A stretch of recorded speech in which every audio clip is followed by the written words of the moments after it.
Angkatan bersenjata Yaman kembali meluncurkan serangan drone yang menargetkan beberapa titik penting di wilayah Israel termasuk Tel Aviv, Askalan, dan Gurun Al-Nakab.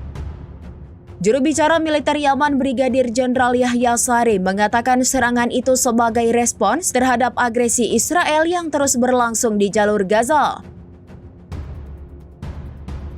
Melalui pernyataan resminya, Sari menjelaskan bahwa 3 operasi drone telah dilancarkan dengan total 5 unit pesawat tak berawak. Ia mengungkapkan bahwa 2 drone pertama diarahkan ke situs sensitif di Tel Aviv. Operasi kedua menyasar posisi militer di Askalan dengan 2 drone tambahan. Sedangkan operasi ketiga menargetkan kawasan militer Gurun Al-Nakab menggunakan 1 unit drone. Sari menegaskan bahwa seluruh serangan berhasil mencapai sasaran, serta menyebut keberhasilan itu sebagai berkat Tuhan. Ia menambahkan serangan ini adalah bentuk dukungan terhadap rakyat Palestina yang tertindas. Mengutip Al-Mayadin, pada 31 Juli dilaporkan pihak militer Yaman menegaskan bahwa operasi seperti ini akan terus berlanjut hingga agresi Israel dihentikan dan blokade Gaza dicabut sepenuhnya.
Download Tribun X sekarang, menghadirkan lokal menjadi Indonesia.